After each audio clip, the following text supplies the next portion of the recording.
Hello, folks. Welcome to Rational Science. Today we're going to have a good day, great day. We're going to be talking about Neanderthals, about one of the things we need to talk about, obviously.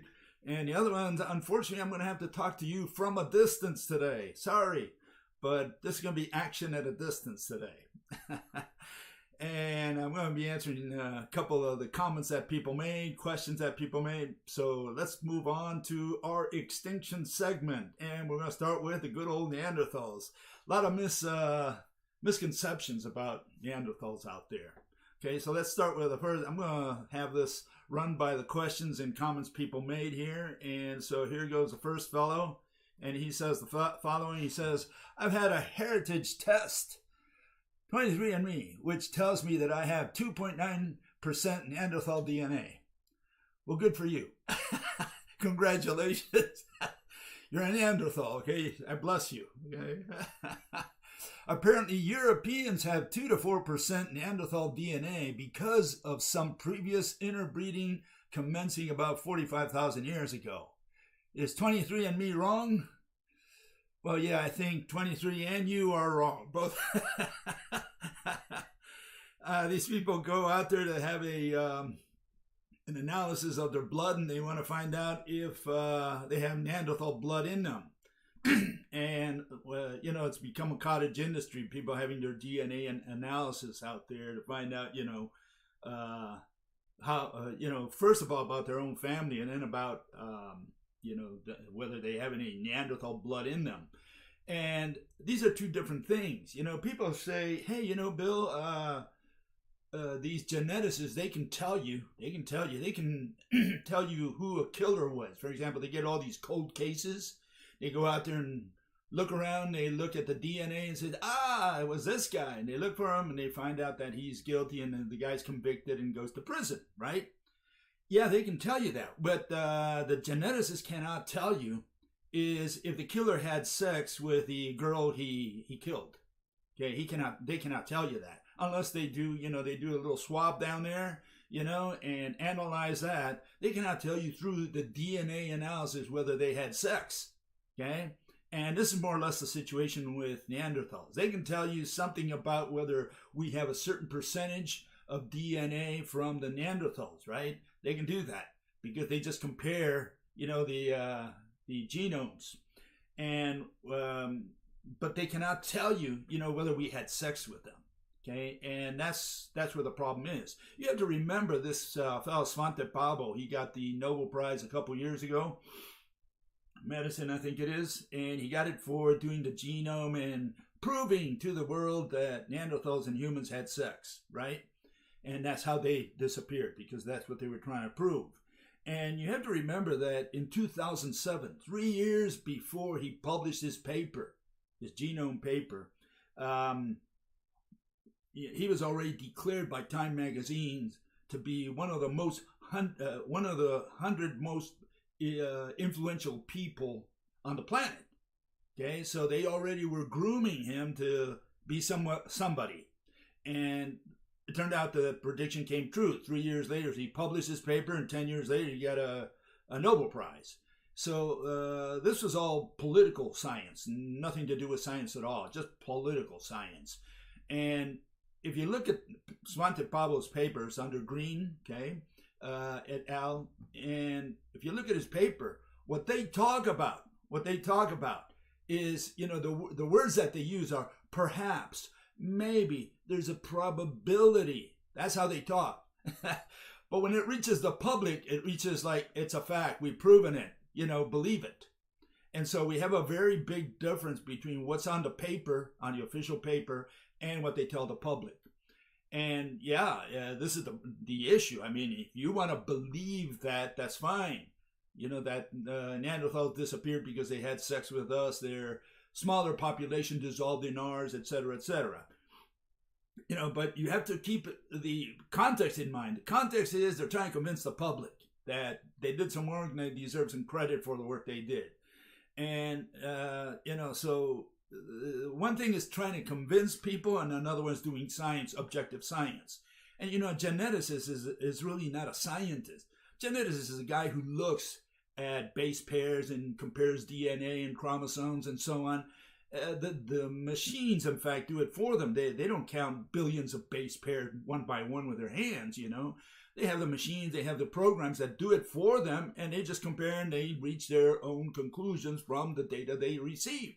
Okay, so to extrapolate that and say, oh, geneticists can tell us whether we had sex with the Neanderthals, you know, that's a little too far-fetched, especially if that happened 40 to 45,000 years ago. That's one issue. The other one, you know, you got to keep in mind is, you know, how did the Heidelbergs disappear? Homo heidelbergensis. How did he disappear? Did he disappear when Neanderthal had sex with him? Is that how the Heidelbergs disappeared? How about Homo erectus? He disappeared when ancestor had sex with him. Is that how these species disappear? I mean, it's an idiotic theory under any circumstance. So, you know, interbreeding doesn't happen between two different species. Once these guys are separated by thousands of years, they cannot connect anymore and have children. But even before that, you know, well, I'll get to that a little later on how they reproduce. You know, how do they reproduce in the wild? And people don't even have the slightest idea about these things. That's where the whole problem starts. So, like, what I can tell this fellow is, no, I don't. If you had 2.9% Neanderthal blood in you, well, you know, congratulations, you're a Neanderthal. I do agree with that. Yeah, it never happened, never will. Okay. Another fellow, he says the following. He says, let's see here. He says, I'm working on a completely different theory that explains that Neanderthals were in fact the same species as Homo sapiens. Okay, and all I can do is, on the one hand, show you morphology, their characteristics, and the head is very noticeable. Not only the head. If you look at their bodies, they were a little different as well, quite a bit different, in fact. But look at the head. I mean, you know, the heads are very different. And that's half of the equation, okay? That's half of the argument. The other half is when you do the DNA on these two guys, they're very, very different. There's only 2 to 4% similarity in their DNA. That's one issue. Then the other issue is that Neanderthals inherited no human DNA. We inherited no Y chromosomes from the Neanderthals, meaning we had no male alive today can prove, or there's any evidence that we had a male Neanderthal father, right, in our lineage. And then you have the mitochondrial DNA. We have none from any female Neanderthal, meaning that no human alive today had, or there's no evidence that we had a Neanderthal mother. So there's no similarity whatsoever between Neanderthals and us from a genetic point of view, and there's no similarity in the morphology, in the structure of our bodies, and especially the head. So where these people get the idea that they are Neanderthals, I have no idea. It's just a fad that's going on that people want to believe, okay? And that's fine. If they want to believe this nonsense, it's got nothing to do with science, okay? And there's a third guy here. He says the following. He says, he said this last week. He said, they are just projecting this extinction because what? The people that rule Europe want to genocide Europeans. Talk about tin hat, okay?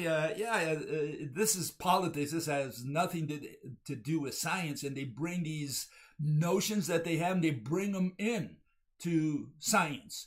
They should keep these things away from science. They should not even mention that when they talk, because all they do is just make themselves amenable to ridicule. But then he says, you didn't get my point at all. And he's totally right there. I did not get his point at all, because I did not think that he was saying that we Europeans, I'm from European stock ultimately, right? That we Europeans, that we are Neanderthals.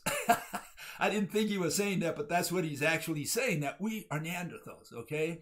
And he's making a distinction. Again, I think this is more about racism and politics than it is about science. Europeans are Neanderthal. Africans are Homo sapiens. Aha. Europeans and Africans are different species. So, yeah, we're different species. We're not different races. We're species, okay? Europeans are 99.7 Neanderthal. Homo sapiens equal black Africans, okay? We get the notion now. Neanderthal, white, blonde, and blue-eyed Europeans. 100 years ago, like today, Neanderthals had fair skin. How does he know that? How does he know that they had fair skin? We don't have any sample of skin from the Neanderthals. Where did he get this? He just extrapolated, and because he wants to believe that, he's got no evidence. We never recovered any skin from any Neanderthal, okay? And he says, you say white men like me went into Europe and apparently interbred with Neanderthal, implying you are a white Homo sapiens. That's not what I said. This is what I said. Let me point this out because it's kind of important in the discussion. I said the official story, not mine. It's the official story, okay? The official story is that they did not mix with Africans, okay? That's what I said. That if anything, Africans got it from people, like me, white men who went into European territory, found a Neanderthal, allegedly interbred with them. Maybe they interbred with them in the Levant, and from there they took the genes to sub-Saharan Africa. They say that people in Southern Africa, okay, not me, okay, not me, they meaning idiots like Svante Pabo, okay? They say that people in Southern Africa have very little Neanderthal blood. That's essentially the argument. They say the reason for that is that they did not mate with any Neanderthals directly. So what Pabo and his group and all these other so-called geneticists and paleontologists, what they're saying is that, the reason, let me put myself in there for a second here, that the reason sub-Saharan Africans have the least amount of Neanderthal blood is that they did not do it directly. This is the official story, okay? The mainstream story. And that they got it from people who got it from the Neanderthals. So it was a second influence of sorts. That it was the the Africans, white people, I guess, maybe they were black, who knows, who went into Europe, encountered the Neanderthals, maybe they encountered them at the Levant. They had a big party, drank beer, exchanged wives, and here we are, thousands of years later. That's the official story. And obviously the official story is absolute poppycock. It's nonsense. It has no validity in science. It's people trying to convince people. That's all that it is. Persuade them that, that we had Neanderthal fathers and mothers, okay? And he continues, says, Neanderthal mated with Homo sapiens. Interbreeding happened in northern Africa and Middle East with black African Homo sapiens. And he tells me to go see Marie Cachet's work. Cachet, she's, I guess, a French lady. And I looked her up, find out who this lady was. And I'm not going to recommend them to any rational individual, but this is more or less what she said, okay? Let me put her on. This is what she has in a video where she talks about the Neanderthals. And what can I say? It's unbelievable some of these people really have these ideas. Here it goes. It says, the shape of his head, talking about Neanderthals, right, has considerably changed. They say that he had such a big head, right? He was a pumpkin head. Because of the pelvis of Homo sapiens, designed for giving birth to sapient babies with a much smaller head. This comes out of her site, okay? She's got a video on this. And it says, the hybrids with large Neanderthal heads died. So this is what this girl talks about. She believes that, we were Neanderthals, we are Neanderthals, and that we really got it from interbreeding with them, who knows? They say that all the guys with big heads just couldn't come out of the woman's body, right? And so those died. Talk about natural selection. Yeah. This is what people believe. This is unbelievable for me. It's just incredible that they would believe such nonsense. And this fellow continues. He says the following. He just made me laugh, this whole thing. can't take them seriously. He says, there is no example of two species that can produce hybrids together for which 100% of the offspring are 100% sterile. Okay. If one generation of hybrids is born, an indefinite number of generations can be born. Okay. The ligers and tigons you mentioned have been mated again for several generations. Not true. And I'll go into that in a second. The same goes for mules. Not true. Whether these hybrids can survive in the wild is a different story. Yeah, he alludes that problem, but the problem is even before they can survive in the wild. The question is whether a donkey and a horse or a tiger and a lion will have babies to begin with in the wild. And this doesn't even cross their minds as this question. Is it possible for a tiger to meet a lion in the wild, in the jungle, in the forest, in the plains out there, and say, hey, let's have sex? Boy, it must be starved for sex, These people are thinking only about sex. And so, this is what I have to say about that. Here it is. This is my answer.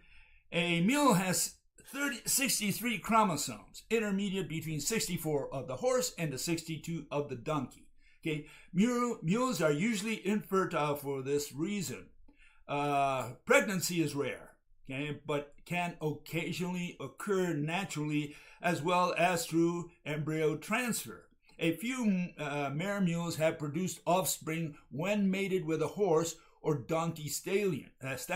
Okay, so you gotta pair the mule with an original, an authentic horse out there in order to have another baby, another generation. Mules cannot mate with mules. And I don't think these people understand that. Okay, that's one issue. And here's the other issue. Let me show you this one. And this is the lion version, right? Talks about lions. Here it is. In fact, let me remove this one. And it says, can a liger, liger is a lion with a tiger, right? Have babies. The female liger is fertile and can have offspring with a male lion, producing a lily liger, or a male tiger, producing a tie liger. Okay, the male liger, on the other hand, is sterile and cannot reproduce. Okay, like the liger, male tigons are sterile, while the females are fertile. At the Alipur Zoo in India, a tigoness, right, born in 1971, was successfully mated to who? A male Asiatic lion. It's got to be a lion. It can't be another liger or tiger or, liger or tigon, okay? It's got to be one of the original guys, okay? And again, these people don't look at all these details. There's no evidence that, ligers mated with other ligers or with even tigons if they want, that they're going to continue reproducing the liger-tigon species. No such monster. But again, the main point is that this does not occur in the wild. In the wild, in the jungles, in the forests, and these people don't understand that. They think that, tigers can find a lion, for example, in India, they're in the same region, and they can mate and have a party and drink beer and, exchange wives. And this is absolutely incredible that people don't understand these basic things. Part of the reason these people run into trouble is they never define their terms. They don't pay attention to words, to vocabulary, to definitions. And that's where the whole problem starts. I mean, this fellow doesn't know what the word species means or is. He probably never defined it. It'd be nice if he did, because then we know what he's talking about when he says that Africans are different species than European. Man, a lot of these, Hollywood artists, the girl is out there with a black guy. I guess they're different species. That just made me laugh, So here it is. Races, this comes out of I think this one's from the Wikipedia. Says, race is categorization of humans based on shared physical or social qualities into groups generally viewed as distinct within a given society. We're talking about, racism here, okay? Politics, right? The term came into common usage during the 16th century when it was used to refer to groups of various kinds, including those characterized by close kinship relations. By the 17th century, the term began to refer to physical, phenotypical, right, traits, and then later to national affiliations. We're getting into racism here, national affiliations, right? Modern science regards race as a social construct, an identity which is assigned based on rules made by society. Yeah, I don't like you because you have yellow skin or you have brown skin, so I don't like you. Okay, that's what it's all about, right? And says, well, partly based on physical similarities within groups, race does not have an inherent physical or biological meaning. The concept of race is fundamental to racism, the belief that humans can be divided based on the superiority of one race over another. Okay, so what does that have to do with? It's got to do with politics. Okay, don't talk about race. Were Neanderthals and humans of the same race? Were they of the same species? You know, were they two different species, in which case, you know, they cannot mate. Why? Because what is the difference between race and species, right? That's where this guy has to really look into, and the other fellows as well, right? Here you have it. Race, biology, right? An informal taxonomic classification within a species, generally within a subspecies.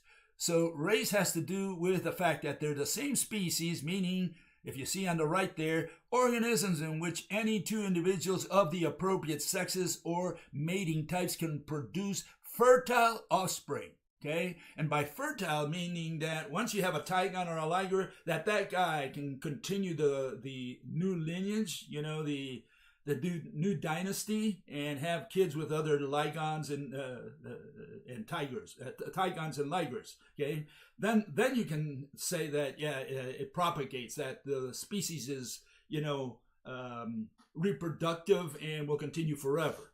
And here you have the morphology of different dogs there. And all these are from the same species. All these dogs can mate with each other. Okay, and they can have viable kids, and they look so different. You say these are different animals, and they're not. They're all the same species. Okay, and they just have very different morphology.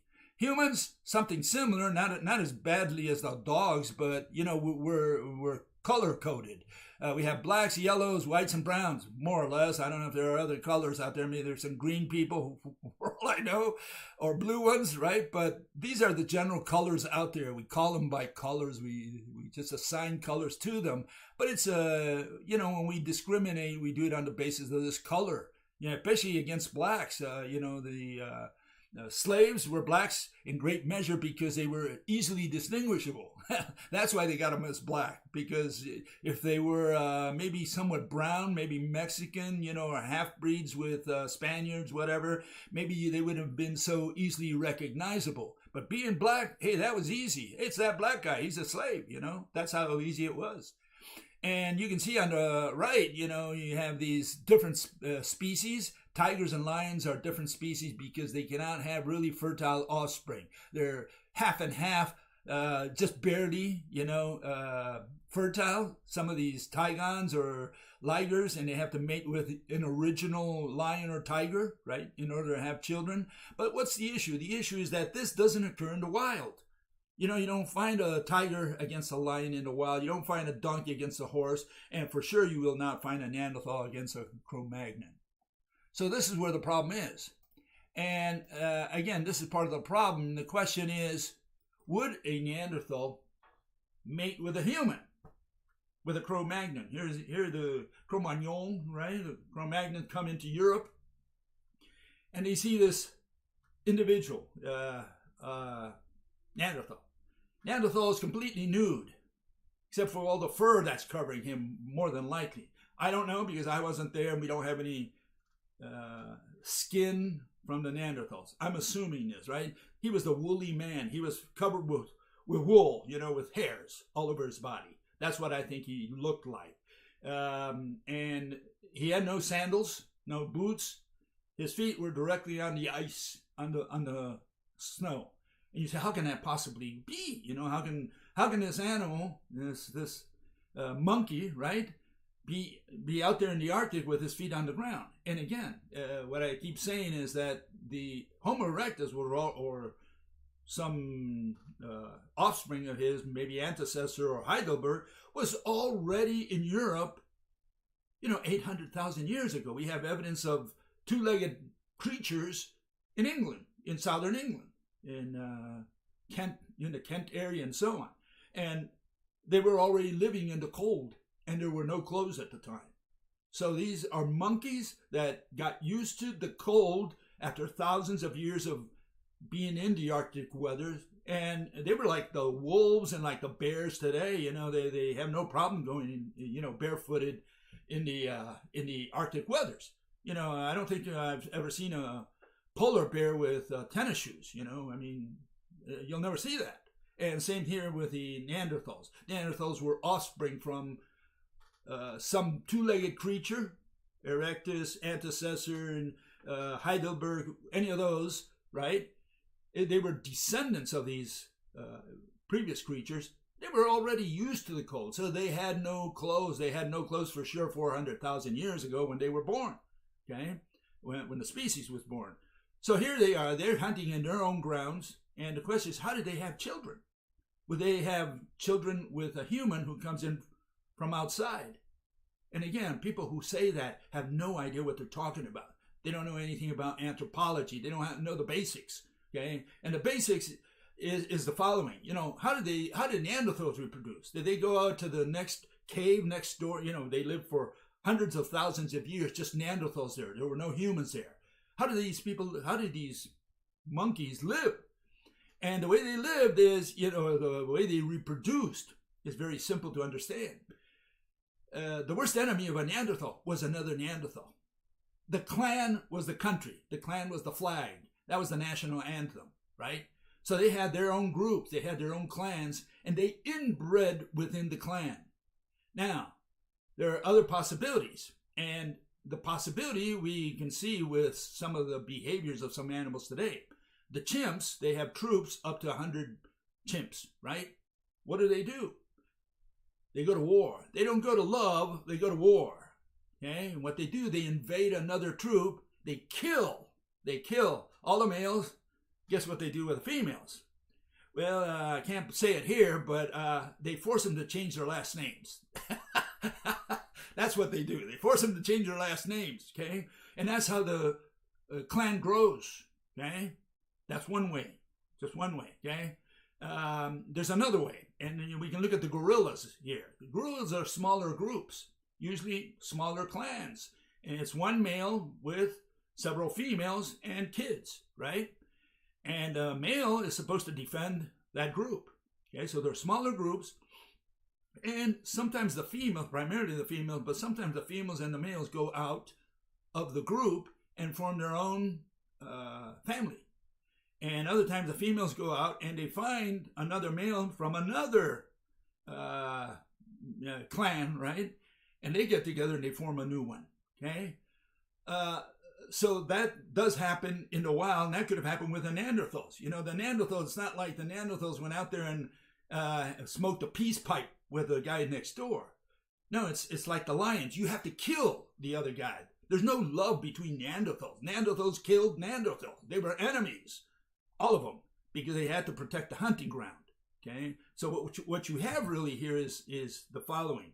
There's an order, a pecking order, you could say, in Mother Nature's world. First thing you have to worry about is your security, safety, that you don't get killed. And the second one is food, that you have enough food. Love, reproduction, that comes much later when the season comes. Pheromones, flying through the air. Guy smells, says, oh, it's time for that good old sex. Otherwise, sex is not the thing on your mind like it is today on all these fellows, apparently. So the way it works is, every clan had to protect their hunting ground.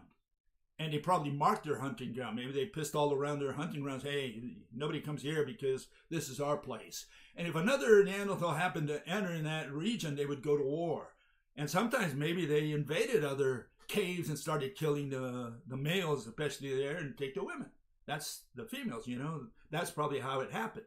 So reproduction happened in that manner. Now here you have another species. This species is dressed because they can't withstand the cold. They don't have thousands of years of adaptation to the cold like the Neanderthals did. They're coming into somebody else's territory. Well, they would have been slaughtered. That's what would have happened to the humans. Now, what's the issue there? The issue is that humans went all the way east because there was nothing to stop them. But humans did not go to Europe for thousands of years. And the question is why? Well, I'll tell you why. Because the Neanderthals were there and they would have slaughtered them. Any human party, any clan of humans that would have entered Neanderthal territory would have been slaughtered for sure. And so that's why there were no humans in Europe until 40,000 years ago, whereas humans, had gone all the way east. So you have them going east, which is much farther away to China and Indonesia, but you don't have them going into Europe. And I think they did venture into Europe, but whenever they got there, they were slaughtered. That's how I see it. And forget about sex. There was no way they would have had sex. I don't care what these people say from their 2% commonality in DNA, that we have 2% Neanderthal DNA. That doesn't tell me anything. It doesn't tell me if they had sex.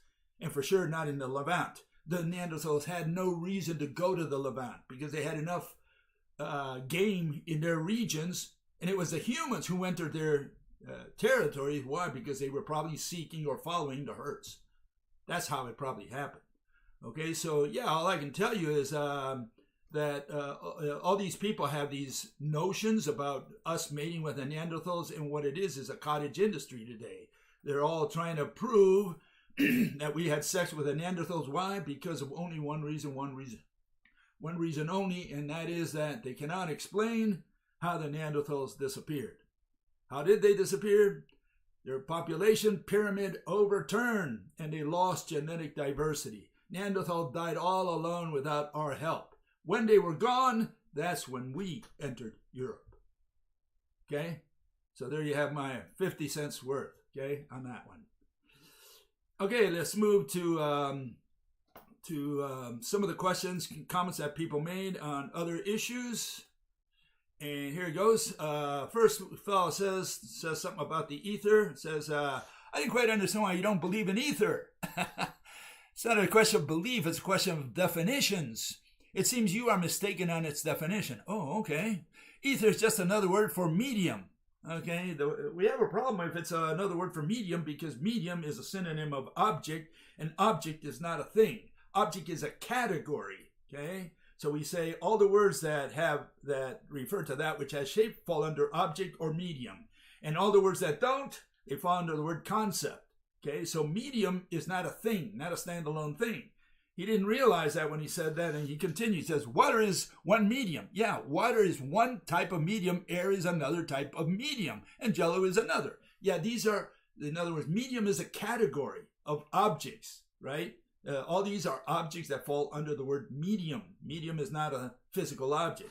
So he mistakes his definition and his notion. He doesn't define what a medium is, but you can see that he's got a contradiction already. It determines how dense an object has to be to either float or sink. It is not a mythical object with no substance, but a very physical object, whatever a physical object is to him. My concept of ether and your concept of ropes are one and the same. No, ether is a concept, rope is a thing, and two different notions. All it does is connect each atom together. The more ropes, the denser an object is. Yeah, this has nothing to do with density. Again, all these people, usually flat earthers, talk about density. They explain gravity through density. And no, that's got nothing to do one thing with the other. You cannot say that gravity is density, because density is not a physical object. Gravity is not a physical object, and neither is medium, okay, or object. The word object is not a physical object. Okay, it's a category. It's a concept. Okay, so these are basic things. And again, people don't pay attention to definitions. That's a whole problem. They think words is just, oh, that's semantics, Bill, let's move on. No, you got to spend 10 years on definitions and on language, because that's where the problem is. Okay, another fellow says, let's see if I can get him up here. He says, this is what he says, I could transfer a property. If I had a bumpy rope and pushed it up against smooth, soft clay, I could have transferred the bumpy characteristic, right, to the clay, and maybe even the smooth characteristic to the rope. I call it rope theory. Okay? No, because if you're going to transfer means motion, means you're going to change locations of something. Only a thing can change location, and property or characteristic cannot change location because those are concepts. So you already failed on the first line there. I could transfer a property. No, you can't, because property is a concept. You cannot transfer concepts. Try transferring love, here, catch, or energy, throw, catch. No. So you can transfer dollar bills and coins, because those are material things, right? You cannot transfer bitcoins, because Bitcoin is a concept, okay? You cannot transfer money because it's a concept. You can't say, I'm going to transfer money. That's okay in ordinary speech. You see, go to Western Union and say, I'm going to transfer some money. You didn't transfer money. You used the wrong language because it's ordinary speech. Nobody cares, right? But when you bring it into physics, then we do care. You can't say, I'm going to transfer money. Now, you can say you transfer coin, you can transfer dollar bills. You cannot transfer money or bitcoins or any of that. You can transfer a heart, a big heart. You can even ask the doctor, give me this lady's heart, and takes the heart and gives it to another lady, maybe do a heart transplant, You cannot transfer love.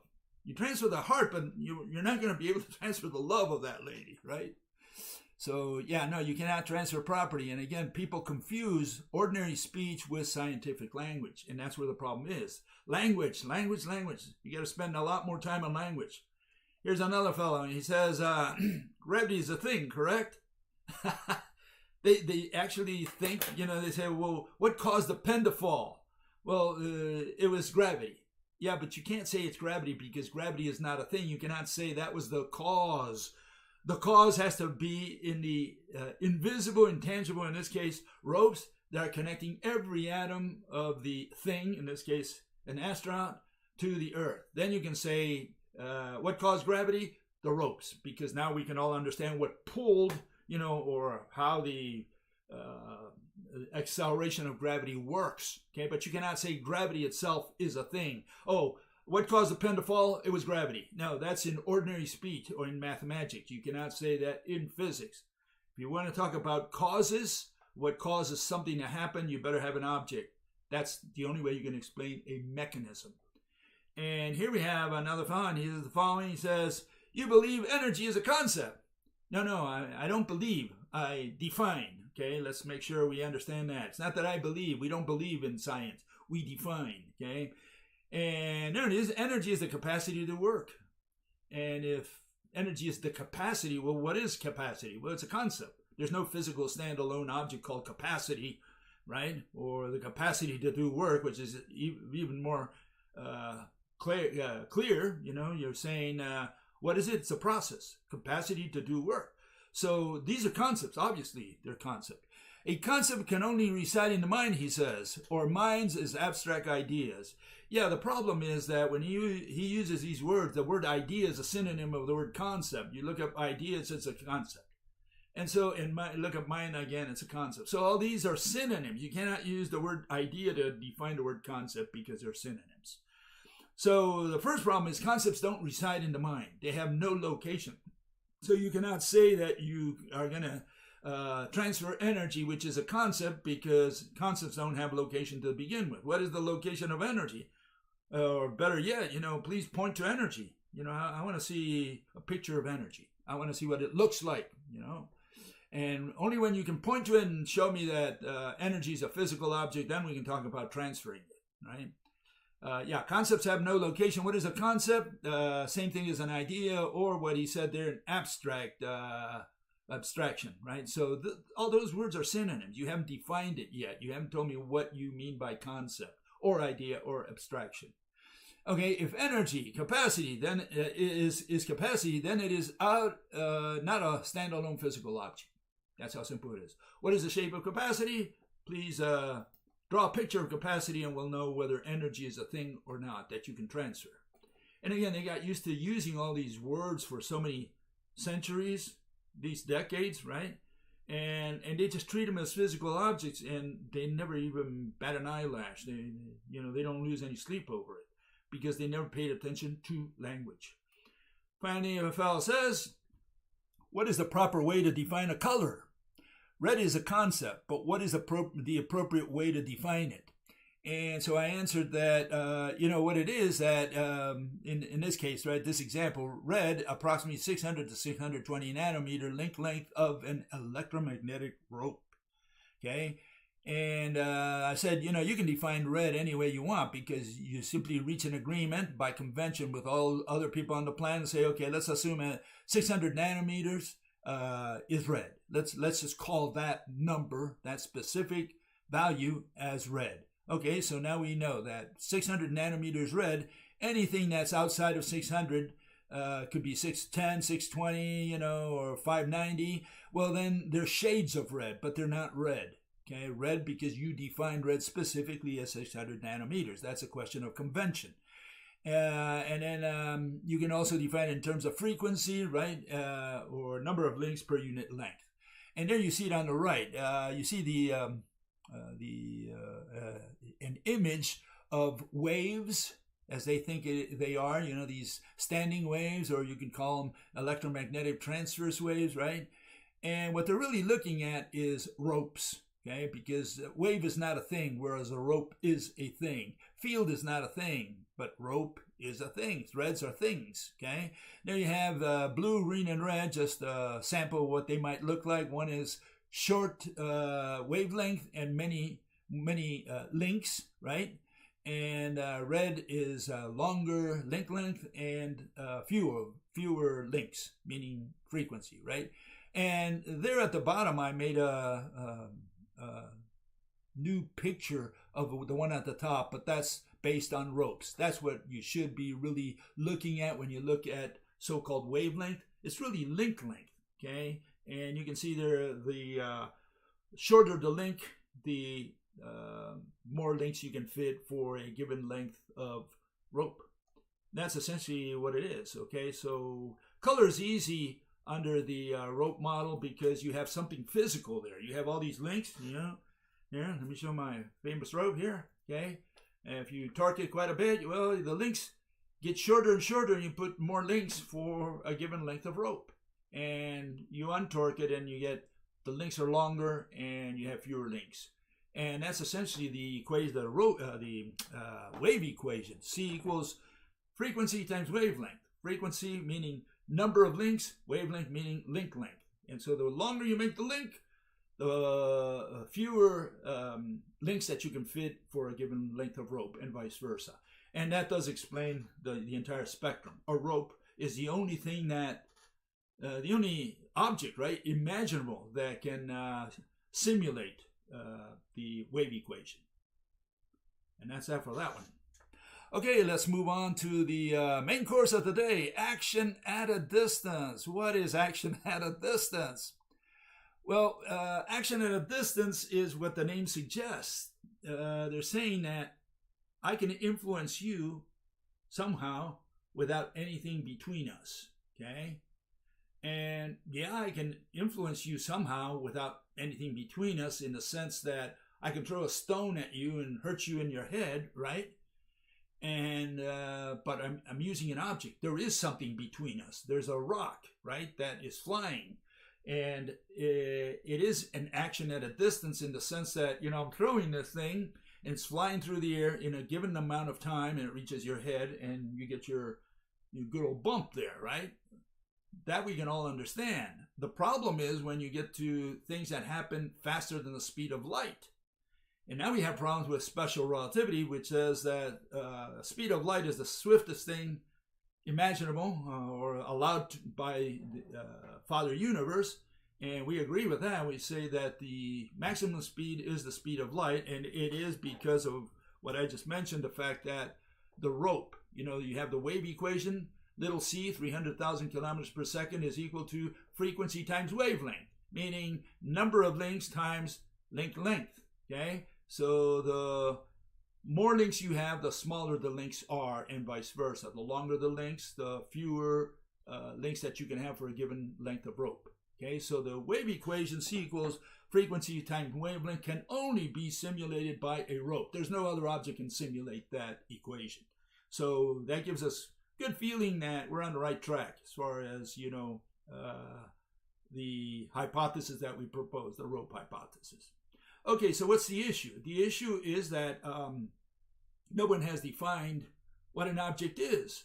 So not only do we have a problem with the fact that these people say, nothing can travel faster than the speed of light, but you have things like entanglement that happen, what they say is instantaneously, right? You move something here and then suddenly on the other side you have motion instantaneous in the opposite direction. So for example, if here you have clockwise, over there you're going to have counterclockwise. And again, a rope explains that quite easily, right? I always like to do my little clockwise, counterclockwise. Let's see if I can do this right. I guess it's that way. Okay. And if you look, your end of the rope is twirling clockwise, right? And mine is going counterclockwise. And if I turn it around, mine is going counterclockwise, and now your side of the rope, there it is going counterclockwise, okay? So that's the issue. The issue is that it's instantaneous. Why? Because a rope can only twirl one way or the other. So even if they're on opposite sides of the universe, the two ends, it doesn't really matter. Over there, it's going to be clockwise. Over here, if you look at it from the other side, it's going to be counterclockwise, and vice versa. So that explains why it's instantaneous, because a rope can only move one way or the other way.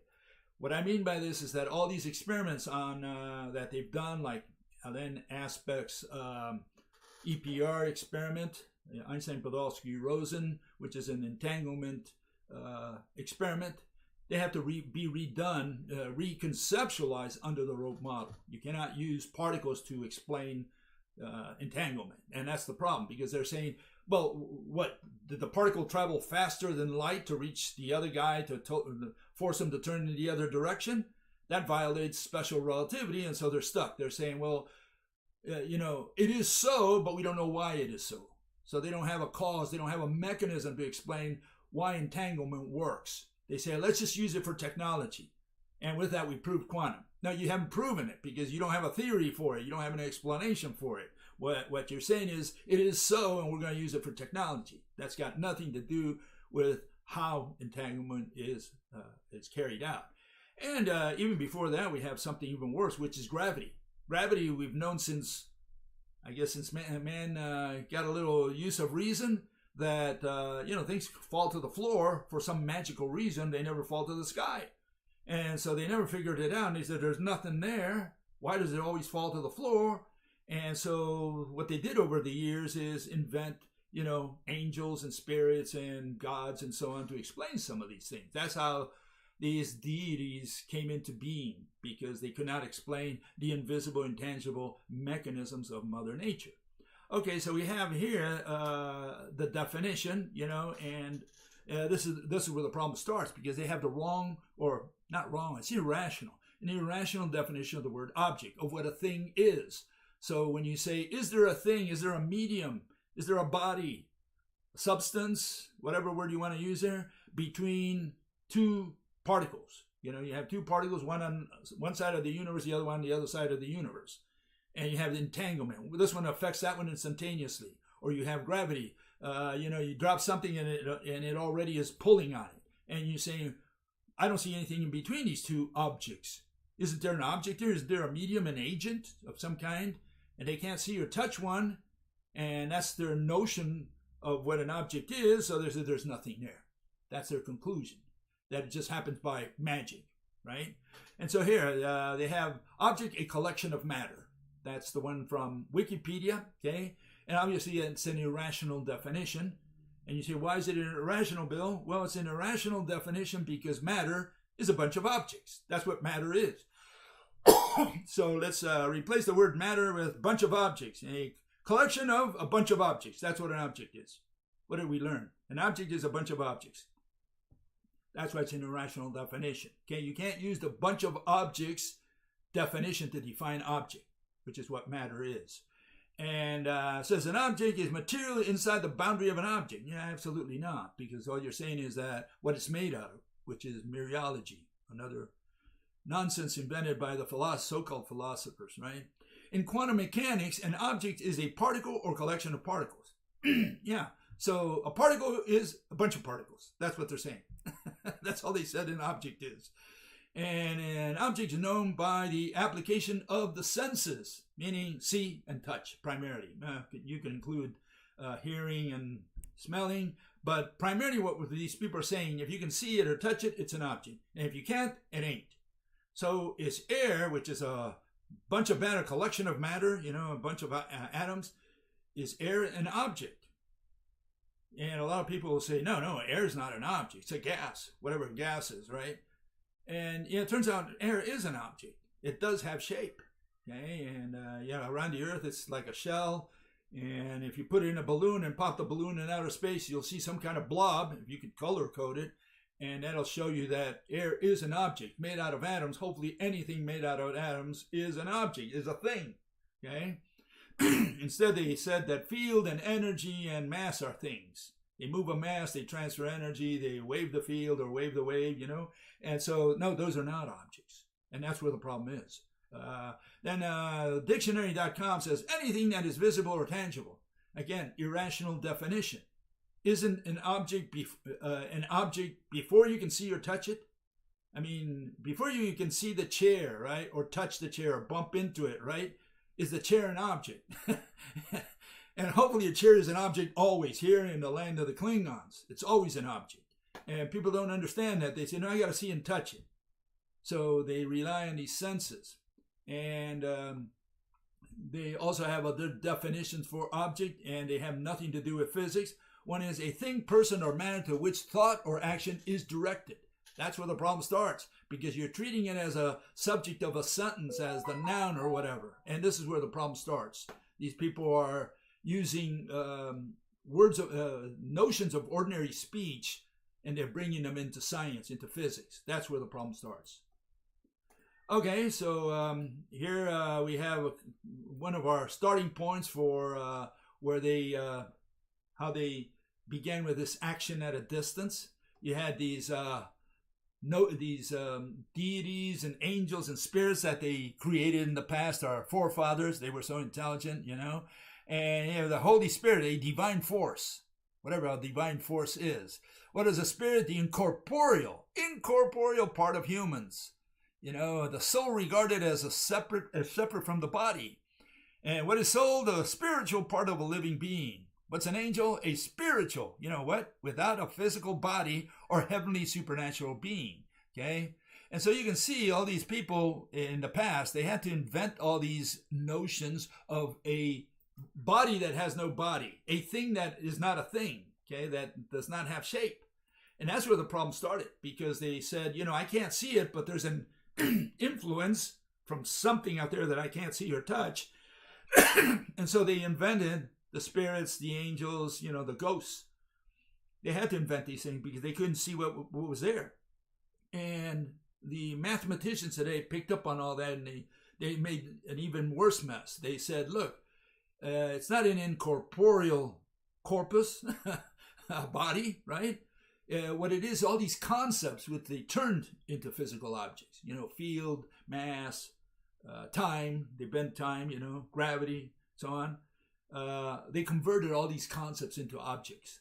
Why? Because they never defined the word object. No one in the last 10,000 years defined the word object in a scientific manner. That's one, but even more fundamental than that, no one ever discovered in physics how important it was to define the word object. You can't do a physical interpretation without a physical object. Okay? You have to have a physical object if you're going to give a physical interpretation. They never realized that, so they never defined the word object. They went along with the notion of ordinary speech, which was done by so-called philosophers who had no stake in the definition of the word object. And so here we are today. Nobody knows what an object is, which is my greatest contribution to science, the word object. What's my word object? Here it is, okay?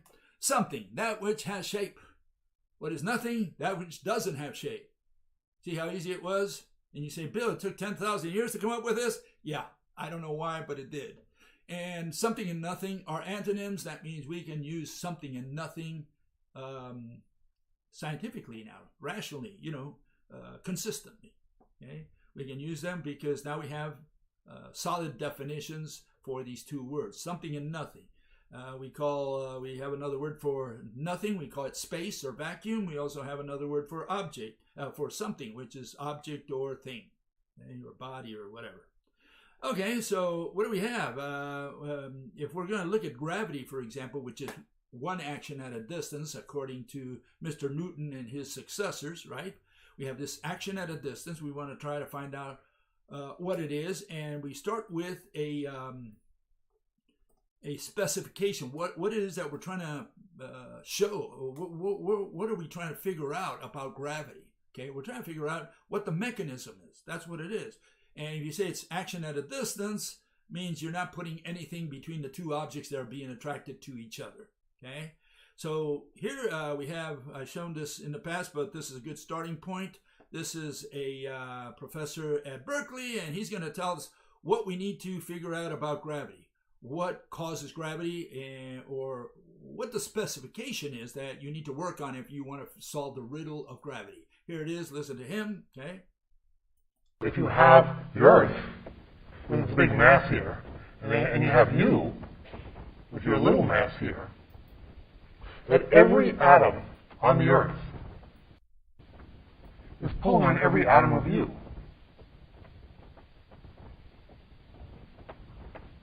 You're also pulling on it. You're pulling on atoms right now on the other side of the Earth. On the other hand, there are a lot of atoms here you're pulling on. You're pulling on all of them. The amazing thing about gravity is it goes right through things.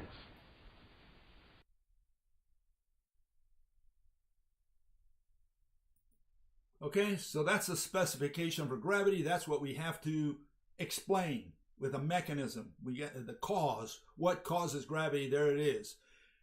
Every atom on Earth is pulling on every atom of you. Let's repeat that just in case it didn't sink in. Every atom on Earth is pulling on every atom of you. You are also pulling on it. Okay? How do you pull if you don't have a mediator, a physical mediator? What are you going to pull with? A field? Are you going to pull with mass? Are you going to pull with energy? Or with a wave? With time? Hopefully you put a physical object between two atoms. And if the atoms are far apart, you would think that between two atoms got to be something elongated. Very thin, because atoms are, very small, right? You can't even see an atom like a hydrogen atom, right? So it's got to be very thin and elongated. You're getting the specification, you're getting the idea here. It's got to be thin, and it's got to be long, okay? We got that? Because that's the only way you can explain gravity according to what Mr. Richard Muller just said, okay? But here we have these people introduce the word field. I showed this the other day as well, but we got to put these guys in there because this guy's going to try to explain gravity. How? With the word field. And field is not an object, but the funny thing is how he does it. He's going to try to turn the field into a particle. Okay, his name is Arvin Ash. He's a professor at one of these universities, and what he's going to say is you get this field, whatever field is. They showed us a bunch of lines. We don't know what he's showing for the word field because field officially is just a bunch of numbers, right?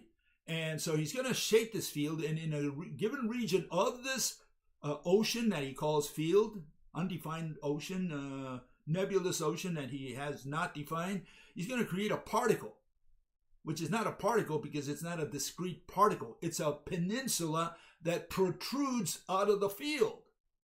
Okay, keep that in mind. It's not going to be an independent particle that comes out of the field and floats around. No, it's going to be a peninsula that, like a bump in the field. So it's a peninsula. And somehow he says, well, then we have this graviton. Who knows where that came? He put it in there by hand, right? And this graviton goes back and forth and this particle causes attraction. And again, it's inconceivable because nobody can even imagine me throwing a stone at you and attracting you. If I throw a stone at you, it's probably going to push you outwards, not bring you inwards, okay? So here it is. Listen to Arvin Ash. Here it goes. Listen to him carefully. One can attempt to treat gravity as a field, analogous to the electromagnetic field. An excitation in this gravitational field would be the graviton, just like an excitation in the electromagnetic field is the photon. The exchange of gravitons between two particles would result in attraction. This is analogous to the way an exchange of photons results in electromagnetic attraction between two oppositely charged particles.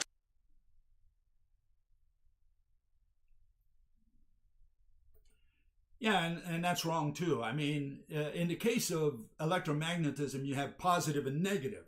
In the case of gravity, there is no positive and negative. So it's not analogous to electromagnetism. But you can see he's throwing a little particle that comes out of nowhere. He puts it in there by hand. He doesn't justify where he got it. And he says the graviton is really a bump in the field. So how does he end up with a particle separate from the bump in the field, which is a peninsula? So again, it's all inconceivable what they're talking about. And of course, when you look up the word field, no matter where you look it up, and I challenge anyone to look it up, here it is, okay? Field, physics, I think the first one is from the dictionary, and the second one is from the Wikipedia, the darker ones. So in physics, the influence, that's what it is. Field is an influence, whatever that is, of some agent, whatever agent, we don't know.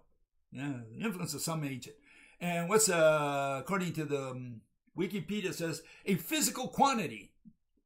A physical quantity. I don't know what a physical quantity is. A quantity, I know what it is. Like the number 5 is a quantity, like 5 apples. You know, that's a quantity of apples, 5 apples. But a physical quantity, I have no idea what a physical one is. Never seen one. Physical means it has shape. So I don't know any quantity that has shape. And then down at the bottom, you see a field according to math, okay? A number system, according to dictionary.com. And in Wikipedia, it says a set on which addition, subtraction, etc. are defined. So what is a field? We have no idea. Certainly it doesn't belong in physics, the word field. And so these people have turned these numbers, these values, these quantities, amounts, and they've turned them into physical objects. And then you start vibrating them and say, oh, it's the field that's vibrating. You can't do that in physics. You have to identify the object if you're going to give a physical interpretation. And if you're not going to give a physical interpretation because, as mathematicians say, it's not part of their job description, then they should keep their mouths shut. They have no way, they have no priority over you, more intelligence than you, or any authority over you in telling you anything about how this universe works if their line of work has nothing to do with physical interpretations. If they consider that as philosophy, they should keep their mouths shut. Instead, they go out there and say, oh, we know all this stuff.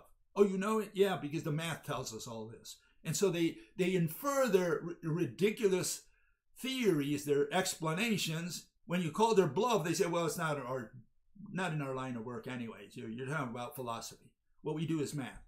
Then why don't you stick to math? Stick to math, do your math. I don't care, describe quantitatively, and just keep it there. Keep it within your field of work. Don't come into physics and tell me how this universe works, and when I call your bluff, you say, well, we don't do that anyways.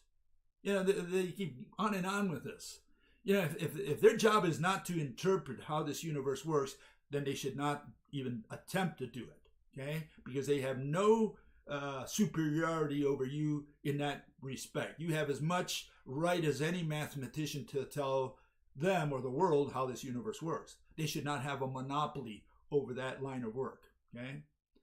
Okay, so how do we destroy all this stuff with the universal movie, okay? You cannot say that field, which is right there at the bottom, you can see it there. Field requires at least 2 frames of the movie, right? Because field is a bunch of numbers. And especially when they vibrate them, they're using up to at least 2 frames of the universal movie.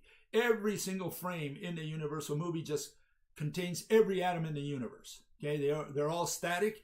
You've taken a snapshot. You got God's camera. You took a snapshot of the universe. It's a 3D frame there, a 3D picture. And you've got every atom where it stayed, like you froze the universe. And then in the next frame, every atom in the universe moved to a new location, and so on down the line. So every frame represents the location of every atom in the universe. Father Universe only exists in the present. He doesn't live in 2 frames. Okay, so every atom in the universe is in a single frame of the movie. Okay, so you can't use the word field because field is a dynamic concept, especially when they vibrate it to create a particle. Okay, so that was Arvin Ash's version, the quantum version of what they're trying to do with the graviton, right? They say this particle and how it attracts. The analogy is like electromagnetism, positive attracts negative, right? We don't know why that's so either, but here we have the official version, right? And I'm going to have Brian Greene. He's another so-called mathematical physicist who's going to try to tell us how it really works, what gravity is according to general relativity. So here goes. Listen to him. The ball travels along an indentation in the fabric that the heavier object creates. And this, Einstein realized, is how gravity actually works. It's the warping of space-time caused by the objects within it. In other words, gravity is the shape of space-time itself. The moon is kept in orbit not because it's pulled to the Earth by some mysterious force, but rather because it rolls along a curve in the space-time fabric that the Earth creates.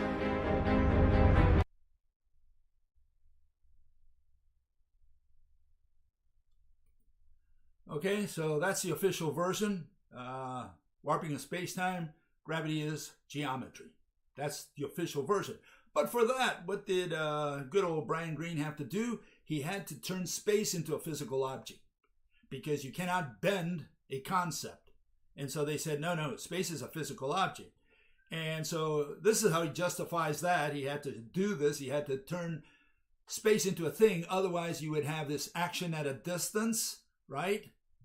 With nothing in between. And he said, no, there is something in between. It's called space. And space is a physical object. That's the thing that is between the two objects that are attracting each other.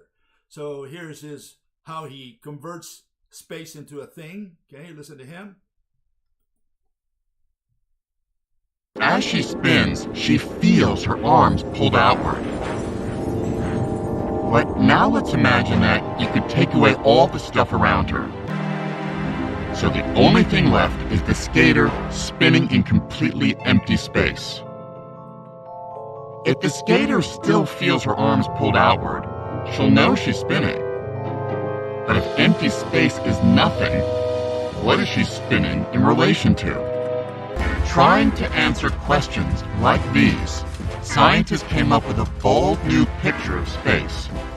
And the key was to make something out of nothing. Space is real. Even though you can't see it or smell it or touch it, space is enough of a real physical thing to provide a benchmark for certain kinds of motion. Like that skater. Newton would say that when she spins, her arms splay out because she is spinning with respect to something. And that something is space itself.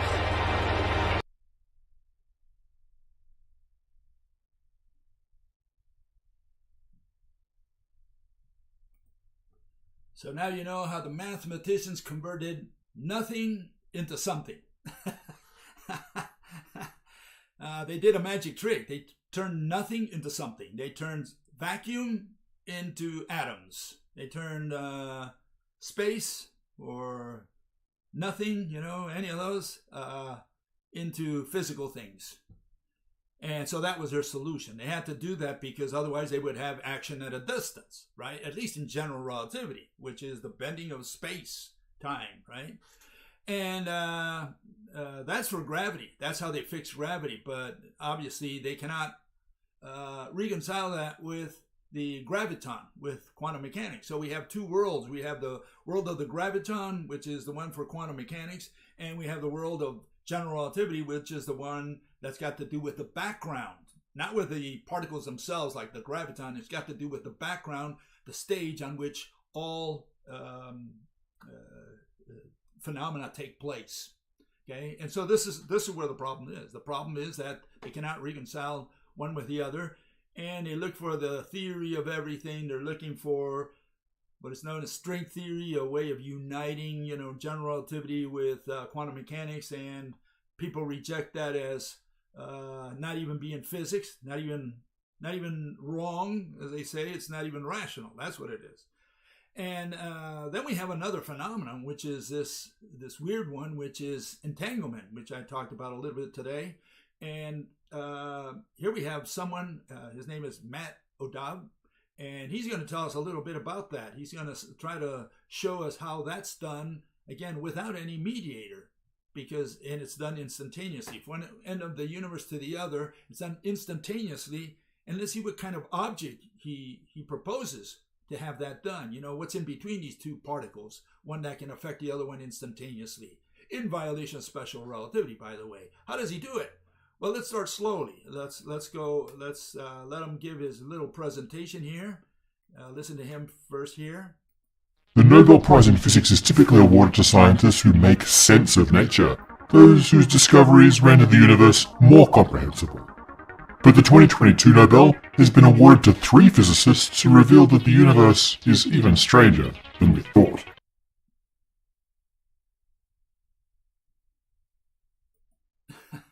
I like that. He says they gave the Nobel Prize to these 3 so-called physicists because the Nobel Prize is given to people who clarify how this universe works. And it turns out these people clarified nothing. They got the prize anyways. They got their $1 million anyways. Great. Just give prizes out. I think those Nobel Prizes are worth a dime a dozen. You can get anything at the 5 and 10 cent store, right? Okay, so he continues, and he's going to tell us a little bit about the fact that Albert Einstein, good old Einie, that he was wrong about entanglement. Entanglement really does happen, which was known as EPR until then. Einstein-Podolsky-Rosen experiment, EPR. And Einstein said, it's spooky action at a distance. And so all the quantum mechanics proved Einstein wrong. And that was one of the problems that Einstein really had. So here goes. This is what Matt has to say about good old Einie and action at a distance, entanglement. Experiments that proved that the strangest prediction of quantum mechanics is actually true.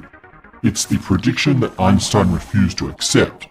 The idea that 2 quantum systems can be entangled, bound to each other, such that they can influence each other instantaneously over any distance.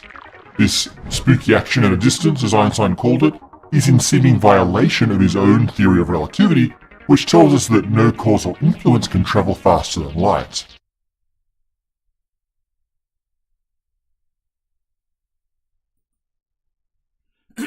Okay, so we have this spooky action at a distance, and I guess he's going to tell us how it works, because, if they're going to prove Einstein wrong, right, and say, hey, you were wrong, Einie, okay, fine, then means that they have a solution, that they know how it happens, because then they can prove Einstein wrong. Otherwise, they're just saying it is so, that it happens, but they don't know how it's happening. They don't know if it's instantaneous or not. They say it is instantaneous, but you can only say it's instantaneous if you know the mechanism. If you don't know the mechanism, you cannot say it's instantaneous. And again, I like to point out that with my rope, right,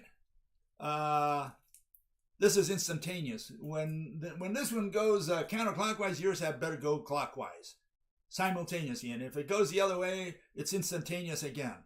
And so this is not instantaneous in the sense of particle traveling from one end of the universe to the other. Okay, so the word instantaneous has to be qualified here, because it depends on what you simulate the physical interpretation with.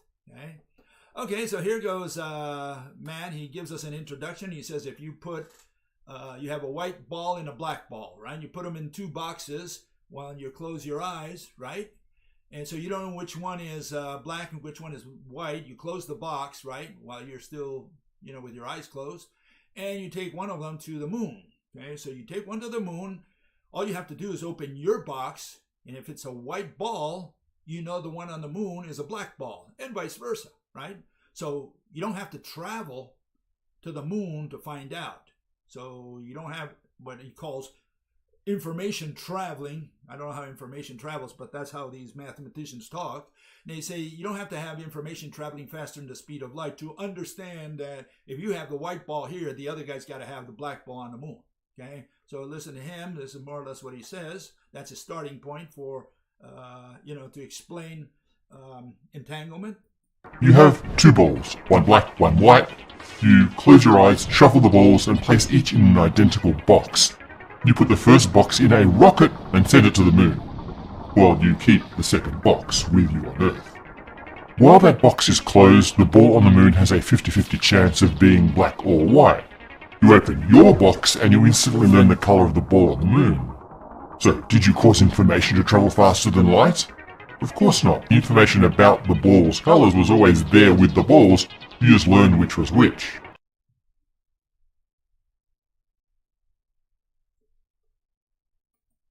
Okay? One fellow there asked, but how can it switch from clockwise to counterclockwise instantaneously?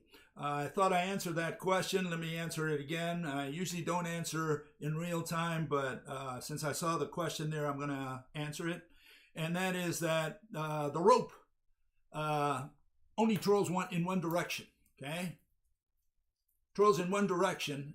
No one can measure one rope. No one can measure one rope. We cannot measure an atom because it's so small, and the rope is thinner, gazillions of times thinner than an atom. So if you take a hydrogen atom, right? Let's assume this is the hydrogen atom, and let's assume this is the rope that's merging in it, right? That rope there, this thing that you see there, this thread that's going in there, is gazillions of times thinner than the ball.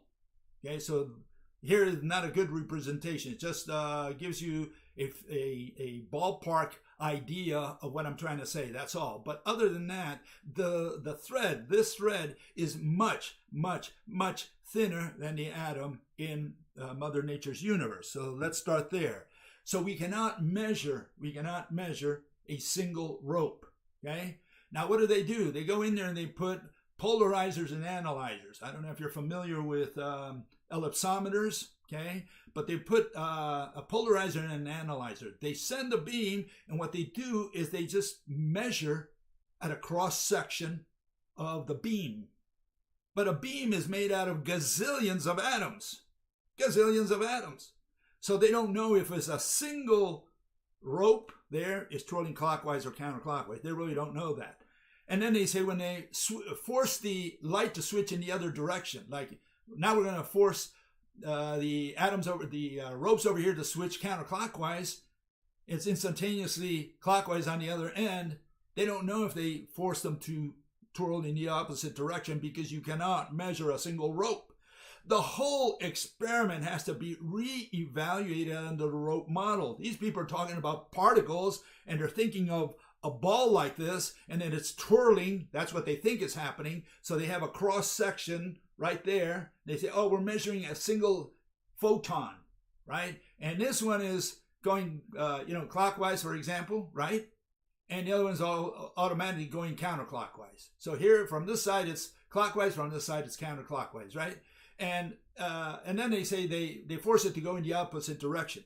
They cannot know that for a single rope. And so, again, this experiment has to be looked at under the rope model. It's got to be reevaluated completely. And that's all I can tell you, okay? It's not that they force a single rope to suddenly twirl in the opposite direction. And this fellow, I guess, is thinking that we're doing this, right? That if the rope is twirling in this direction, right, suddenly we force it to go in the opposite direction. That's what he's thinking. And so he says, well, if it's going in this direction, right, and suddenly, I force it to go in the opposite direction, that signal now has to go from one end to the other and slowly force it to turn around. That's what he's thinking. He's saying, look, it's moving in this direction. We now force it to move in the opposite direction. That signal, that propagation, right, has to now travel, right, from one end to the other. And he says, how can you do that in a rope that extends throughout the universe? And the answer is, it doesn't happen. It doesn't happen in nature. We need to reevaluate the EPR or entanglement under the rope model and find out what we're really doing, what we're really measuring, right? And I doubt that they're going to reach much conclusion because there's no way you can measure a single rope. So exactly what they're doing over there when they put their polarizers and analyzers I have no idea. I don't think they know what they're doing either. They just measure and they say, oh, it's going clockwise, counterclockwise, and when we turn it around, it's the opposite, or clockwise versus counterclockwise, and so on. So it needs to be re-evaluated under the rope model. That's my answer to that. Anyways, let's continue here. Matt now is going to prove to us that it really, entanglement happens faster than the speed of light. Okay, that's his conclusion. And again, because he hasn't modeled it under the rope model, right? He hasn't simulated it under the rope model. So this is what he's going to say. Listen to him. Imagine that these are quantum balls with entangled quantum colors. According to quantum mechanics, we not only don't know which is which until the box is open, but the colors of the balls are fundamentally undefined. Each ball is in a superposition state of maybe black, maybe white, until a measurement is made. Opening your box causes the observed ball to have to choose a color state, which then forces the ball on the moon to choose the opposite. Now you really do seem to have an effect that travels faster than light, with the ball on the moon switching from a superposition state to a defined state as soon as you make your observation.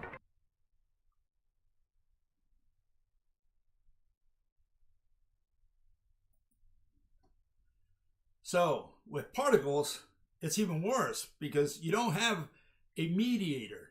Okay, so the ball has to travel, or something has to travel from one ball to the other. From the information has to travel, as they say, right? Okay, so we have all these concepts traveling around the universe, all this information, and the question is, if you instantly change the black ball to a white ball on the moon, the one on the Earth immediately changes to the opposite color.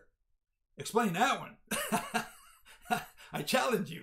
There's no way you can even imagine it. That's total magic. It's nothing but black magic what they're talking about there.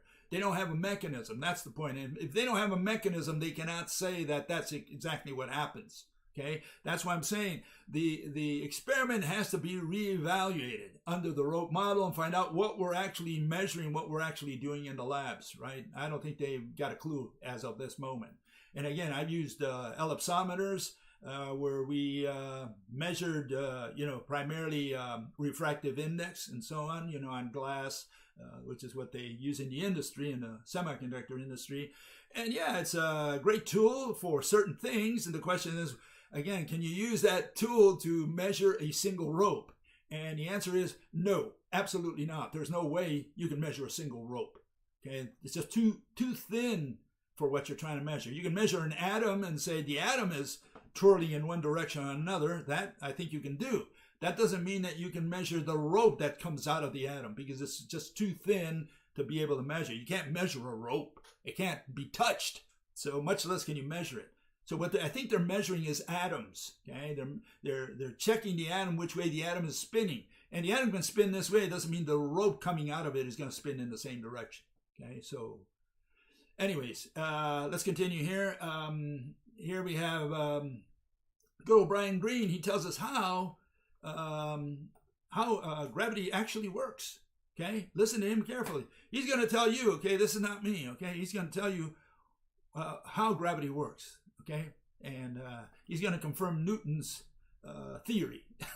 Here goes. How does gravity actually work? How does the Earth pull on the moon across hundreds of thousands of miles of empty space? They behave as if they're connected by some kind of invisible rope. They behave as if they're connected by some kind of invisible rope. They behave as if they're connected by some kind of invisible rope. But everyone knew that wasn't true. And Newton's laws provided no explanation.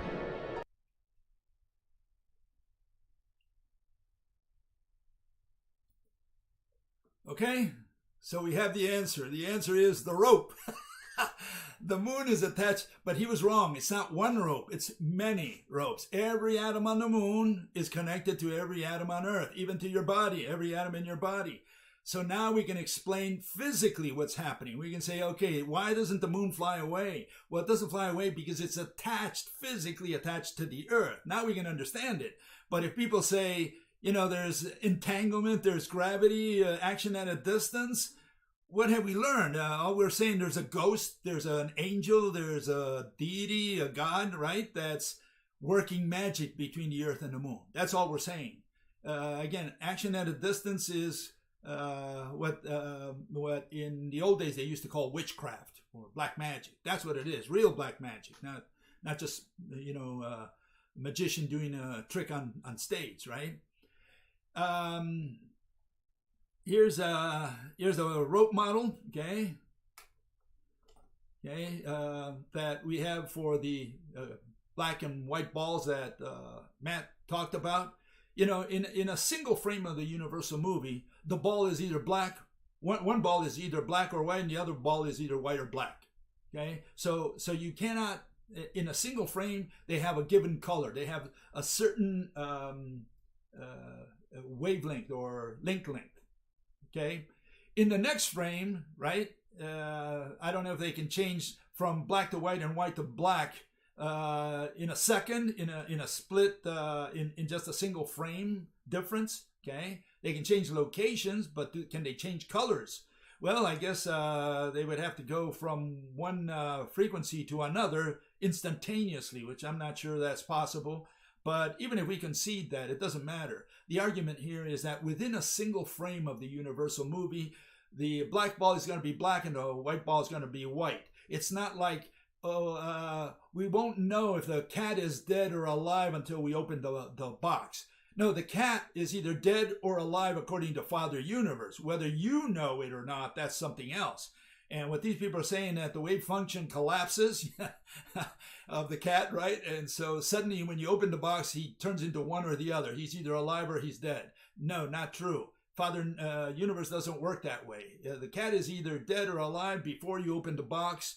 Hopefully, Father Universe does not do miracles, does not work by magic.